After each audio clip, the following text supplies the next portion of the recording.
60 साल से अधिक वृद्धजनों को, जितना भी 60 साल से अधिक बुजुर्ग होगा सबको पेंशन देने का घोषणा किया। जितना विकलांग होगा सबको पेंशन देंगे, जितना विधवा महिला होगी सबको पेंशन देंगे। पूर्व के सरकारों ने उसकी सीमा बांध दी थी कि इतना लोगों से अधिक हम पेंशन नहीं देंगे, इतना लोगों से अधिक हम विधवा पेंशन नहीं देंगे, इतना लोगों से अधिक हम विकलांग पेंशन भी नहीं देंगे।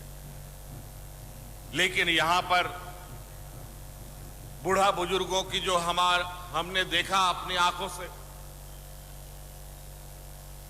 ये पेंशन की समस्या ना कोई पदाधिकारी समस्या का समाधान कर पाता था, ना विधायक ना सांसद। तो हम लोगों ने कानूनी बना डाला। पहले दलालों के बीच में आप जाकर के अपना पेंशन कार्ड बनवाने के चक्कर में हजारों रुपया लुटवा देते थे। अब उसका जरूरत नहीं है। जो 60 साल से अधिक हो गया, आप पदाधिकारी के पास जाइए और उसका लाभ लीजिए। आज रोजगार सृजन करने के नए नए आयाम, नए नए तरीके सरकार आपके सामने लाके रखी है। मुख्यमंत्री रोजगार सृजन योजना के माध्यम से आप कोई भी काम कर सकते हैं। किसी भी तरीके का योजना ले सकते हैं, चाहे आप होटल चलाना चाहते हैं, रेस्टोरेंट चलाना चाहते हैं, राशन दुकान चलाना चाहते हैं, भाड़ा में गाड़ी चलाना चाहते हैं, ट्रैक्टर चलाना चाहते हैं, सैलून खोलना चाहते हैं, कुछ भी, सिलाई मशीन का, टेलरिंग का दुकान चला सकते हैं। उसके लिए सरकार मदद करने के लिए तैयार है। पहले आप बैंक में जाते थे, बैंक वाला आपको कोई लोन नहीं देता था, लेकिन सरकार आपकी जगह गारंटर बन के खड़ी होगी और आपको आर्थिक सहायता देने का काम करेगी। हमारे इस राज्य के आदिवासी, दलित, पिछड़ा, अल्पसंख्यक बच्चा, नौजवान जो होनहार है, वो विदेशों में पढ़ना चाहता है, लेकिन इतना गरीब है कि वो विदेश जाने की सपने भी नहीं देख सकता था। हम लोगों ने ऐसा कानून बनाया है कि अब इस राज्य का आदिवासी, दलित, पिछड़ा, अल्पसंख्यक बच्चा अगर विदेश में भी पढ़ना जाएगा तो उसका पूरा का पूरा खर्चा सरकार वहन करेगी। कि हम ये जानना चाहते हैं कि सरकार के द्वारा चलाई जा रही योजनाएं और उसका लाभ हमारे ग्रामीण क्षेत्र के लोगों को मिल रहा है कि नहीं मिल रहा है।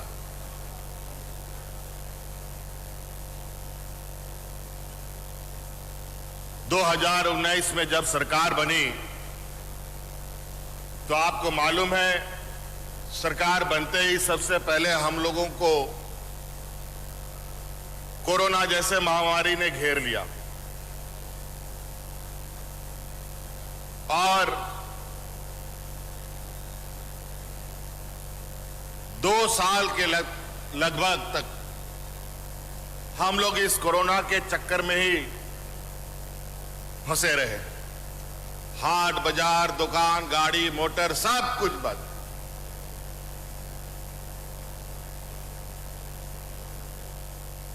बड़ा मुश्किल। और ऐसा घड़ी में जहां अधिक मजदूर, किसान तबके के लोग होते हैं, उनके लिए यह दिन बहुत मुश्किल भरा दिन होता है।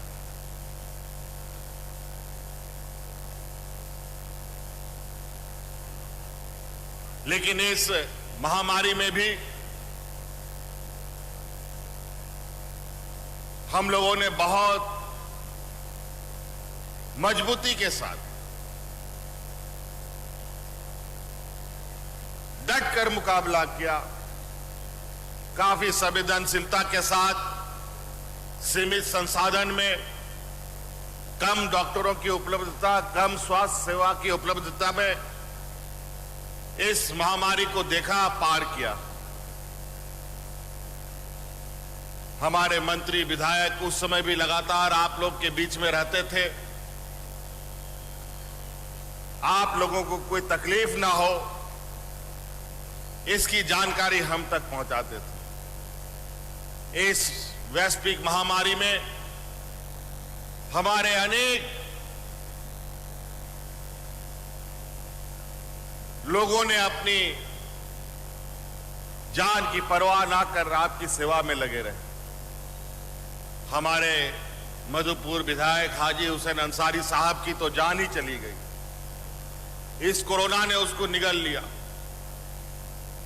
कई ऐसे लोग जो मरते मरते बचे, कुछ लोग ऐसे भी रहे जो अभी तक अस्पताल में जिंदगी और मौत के बीच में लड़ रहे हैं।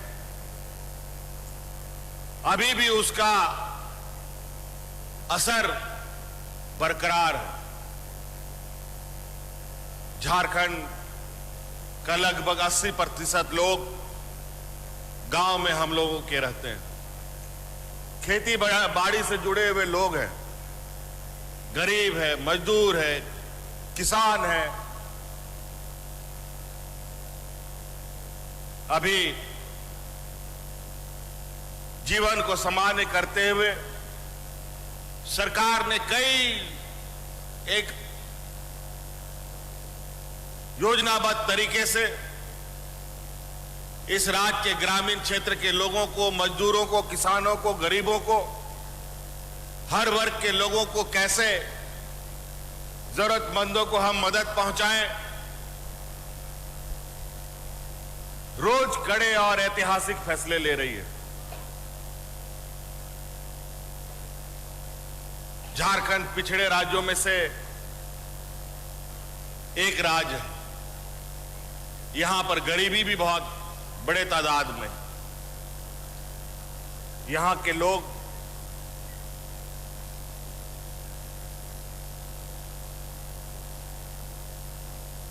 चाहे वो ग्रामीण क्षेत्र में हो, चाहे वो शहरी क्षेत्र में हो, लगभग गरीबी की मंजर आपको हर जगह देखने के लिए मिलेगा। इसीलिए हम लोगों ने समय समय पर जो निर्णय किसी राज्य ने नहीं लिया, कभी देश ने नहीं लिया, वो निर्णय राज्य सरकार ने लिया। और उसी का परिणाम है कि आज हम लोगों ने इस राज्य में 60 साल से अधिक वृद्धजनों को, जितना भी 60 साल से अधिक बुजुर्ग होगा, सबको पेंशन देने का घोषणा किया। जितना विकलांग होगा सबको पेंशन देंगे, जितना विधवा महिला होगी सबको पेंशन देंगे। पूर्व के सरकारों ने उसकी सीमा बांध दी थी कि इतना लोगों से अधिक हम पेंशन नहीं देंगे, इतना लोगों से अधिक हम विधवा पेंशन नहीं देंगे, इतना लोगों से अधिक हम विकलांग पेंशन भी नहीं देंगे। लेकिन यहां पर बूढ़ा बुजुर्गों की जो हमने देखा अपनी आंखों से, ये पेंशन की समस्या ना कोई पदाधिकारी समस्या का समाधान कर पाता था, ना विधायक, ना सांसद। तो हम लोगों ने कानूनी बना डाला। पहले दलालों के बीच में आप जाकर के अपना पेंशन कार्ड बनवाने के चक्कर में हजारों रुपया लुटवा देते थे। अब उसका जरूरत नहीं है। जो 60 साल से अधिक हो गया, आप पदाधिकारी के पास जाइए और उसका लाभ लीजिए। पहले 40 वर्ष का विधवा होगा तभी पेंशन मिलेगा। विधवा होने का कोई समय नहीं होता। शादी होने के हो सकता है कि साल भर के बाद ही विधवा हो सकती है, भगवान ना करे, लेकिन ऐसी घटनाएं भी होती हैं। तो हम लोगों ने 18 साल की उम्र के जितने भी विधवा महिलाएं हैं, उन सबको पेंशन देने का भी कानून बनाया। इसके अलावा यहां पर लोगों को राशन कार्ड,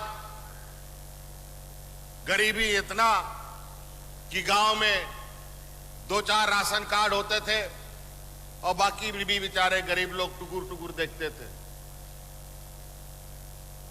पहले उसमें भी सरकार ने एक लिमिट बांध रखा था। फिर हम लोगों ने मजबूत निर्णय लेते हुए इस राज्य में अतिरिक्त 15 लाख और हरा राशन कार्ड बंटवाने का काम किया है। और लगभग आपके इस जिले में जो मुझे आंकड़े बताए गए हैं, लगभग 1,64,000 राशन कार्ड धारी हो लोगों को दिया जा चुका है और लगभग 1 लाख पेंशनधारी हो गए। निश्चित रूप से हमारी सामाजिक सुरक्षा हर लोग कैसे अपने जीवन यापन जी सके, वो हमारी प्राथमिकता रही है। आज रोजगार सृजन करने के नए नए आयाम, नए नए तरीके सरकार आपके सामने लाके रखी है। मुख्यमंत्री रोजगार सृजन योजना के माध्यम से आप कोई भी काम कर सकते हैं। किसी भी तरीके का योजना ले सकते हैं, चाहे आप होटल चलाना चाहते हैं, रेस्टोरेंट चलाना चाहते हैं, राशन दुकान चलाना चाहते हैं, भाड़ा में गाड़ी चलाना चाहते हैं, ट्रैक्टर चलाना चाहते हैं, सैलून खोलना चाहते हैं, कुछ भी, सिलाई मशीन का, टेलरिंग का दुकान चला सकते हैं। उसके लिए सरकार मदद करने के लिए तैयार है। पहले आप बैंक में जाते थे, बैंक वाला आपको कोई लोन नहीं देता था, लेकिन सरकार आपकी जगह गारंटर बन के खड़ी होगी और आपको आर्थिक सहायता देने का काम करेगी। तो कई ऐसी चीजें,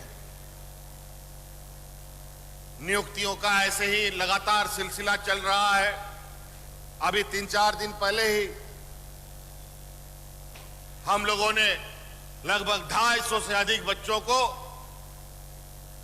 जेपीएससी के द्वारा नियुक्ति पत्र सौंपा है। ये 20 वर्षों का रिकॉर्ड है। 20 वर्षों में जहां छठी जेपीएससी में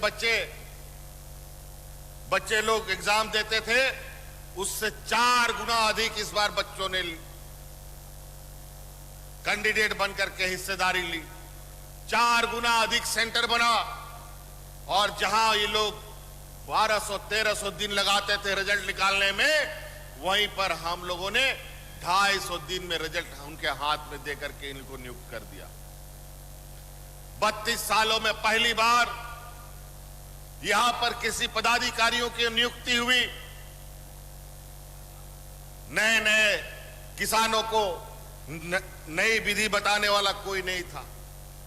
आजकल जिस तरीके से मौसम का आंख मिचौनी का खेल चल रहा है, ऐसे स्थिति में किसान कौन सा खेती करे, इसको बताने वाला कोई भी पदाधिकारी नहीं होता था। ऐसे अनेकों चीज सरकार बनने के बाद हमने ये जब सोचा कि आखिर पूरा देश का अलग अलग राज्य अपने अपने तरीके से विकास कर रहा है, आखिर झारखंड विकास क्यों नहीं कर रहा? क्या इसमें दिमाग लग गया है क्या? जब इसके अंदर जाकर के देखे तो राज्य अलग होने के बाद 20 वर्षों तक जिन लोगों ने सरकारें चलाई, इन लोगों ने राज्य को आगे दिशा देने के बजाय इसका कब्र खोदने में लगे हुए थे। और यही संकल्प के साथ हम लोगों ने 2019 में एक साथ गठबंधन के साथ चुनाव लड़कर इन डबल इंजन की सरकार को सत्ता से बेदखल करने का काम किया। और आज देख लीजिए, आज नियुक्तियां भी बड़े पैमाने पर हो रहा है, प्रमोशन भी धड़ल्ले से हो रहा है। 20 वर्षों में ना प्रमोशन ना नौकरी, बल्कि नौकरी जो भी होता था वो भी छूट जाए। और आज स्थिति ये है, महंगाई का आसमान छू रहा है। महंगाई बेलगाम घोड़े की तरह लगातार दाल, चावल, नमक, तेल का दाम बढ़ रहा है। आने वाला समय में गरीबों का क्या होगा, अभी कहना बड़ा मुश्किल है। लेकिन हमारा प्रयास है हर मुसीबत में सरकार आपके साथ खड़ा रहे, और आपको कैसे हम ऐसे मुसीबतों से बचाएं, इसके लिए हमारा प्रयास लगातार जारी है। हम लोगों ने इस बार 20 वर्षों का रिकॉर्ड तोड़ा धान खरीद में। 20 वर्षों में इन लोगों ने जितनी धान नहीं खरीदी, उससे दुगुना धान हम लोगों ने 9 महीने में खरीद के दिखा दिया। लेकिन समस्या ये भी बहुत बड़ा है कि धान अधिप्राप्ति तो हम कर लेते हैं, लेकिन धान को चावल बनाकर गरीबों में कैसा बांटा जाए, इसकी व्यवस्था कभी पूर्व में नहीं सोची गई। इसलिए इस बार हम लोगों ने बड़े पैमाने पर राइस मिल की स्वीकृति दी है और यह प्रयास है कि हर जिले में अनेकों राइस मिल खुले ताकि उन धान को लेकर के चावल बना करके वो गरीबों के बीच में बांटा जा सके। ऐसे अनेकों चीजें सरकार काम कर रही है। मुख्यमंत्री पशुधन योजना हमारे ग्रामीण क्षेत्र के लिए, जहां हमारा मुख्य रूप से यो एक संपत्ति के रूप में होता है, गाय, बकरी, मुर्गी, सुअर जो भी पालना है आप पाल सकते हैं। इसके लिए भी सरकार बड़े पैमाने पर आपको अनुदान दे रही है। कुल मिलाकर के हर गरीब की जरूरत पूरी करने के लिए हम लोग लगे हुए। धोती साड़ी योजना 10 रुपया में सभी गरीबों को मिलना। आज हमारे इस राज्य के आदिवासी, दलित, पिछड़ा, अल्पसंख्यक बच्चा, नौजवान जो होनहार है, वो विदेशों में पढ़ना चाहता है, लेकिन इतना गरीब है कि वो विदेश जाने की सपने भी नहीं देख सकता था। हम लोगों ने ऐसा कानून बनाया है कि अब इस राज्य का आदिवासी, दलित, पिछड़ा, अल्पसंख्यक बच्चा अगर विदेश में भी पढ़ना जाएगा तो उसका पूरा का पूरा खर्चा सरकार वहन करेगी। आज खेल जगत में भी हम लोगों ने लगातार ये प्रयास किया है कि यहां नौजवानों को खेल के माध्यम से उसका जीवन संवारा जाए। तो आज हमारे इस प्रयास से यहां के अनेक खिलाड़ी, विशेषकर लड़कियां, आज देश का प्रतिनिधित्व कर रही है और दुनिया के अलग अलग देशों में जाकर के अपना खेल का प्रदर्शन कर रही है। तो कई ऐसी चीजें आज थोड़ा हम विलंब से आए हैं और हमारा यह प्रयास है कि सरकार की हर योजना आपके दरवाजे तक जाए। आपने देखा होगा कि इस संक्रमण के दौरान सरकार आपके द्वार कार्यक्रम चल रहा था, जहां पूर्व में 20 वर्षों में हमारे इस राज्य का जो भौगोलिक बनावट ऐसा है, नदी, पहाड़, जंगल में हमारे लोग रहते हैं, जहां सरकार की आवाज, सरकार की योजनाएं और सरकार की नजरें कभी नहीं पहुंच पाती थी। तो हमने सरकार आपके द्वार योजना चलाया, जो आपके पंचायत में, आपके दरवाजा में सभी पदाधिकारी जाकर के आपके समस्याओं का समाधान कर रहे थे। आज उन्हीं योजनाओं को हम ये देखना चाहते हैं कि उन योजनाओं के ग्रामीण स्तर में क्या स्थिति है। अभी फिर से वो कार्यक्रम चलाया जाएगा, फिर सरकार आपके द्वार जाएगी और आपकी समस्याओं का समाधान करेगी। अभी तो एक ड्राइव भी चल रहा है, एक योजना भी चल रही है, लोगों को खोज खोज करके गांव गांव में कौन वृद्धा है, कौन विकलांग है, कौन विधवा है, उनका पेंशन स्वीकृत किया जा रहा है। बायोम। डॉक्टर बनने का है सपना, मगर सही गाइडेंस की है कमी, तो आए बायोम। रांची में सिर्फ मेडिकल की तैयारी के लिए एक बेहतरीन संस्थान, नीट और एम्स की तैयारी के लिए सन 2001 से मेडिकल प्रिपरेशन के लिए सबका भरोसेमंद संस्थान बायोम, इनू एवं नगरा टोली, Ranchi. TheFollowUp.in. Like, share, and subscribe. www.thefollowup.in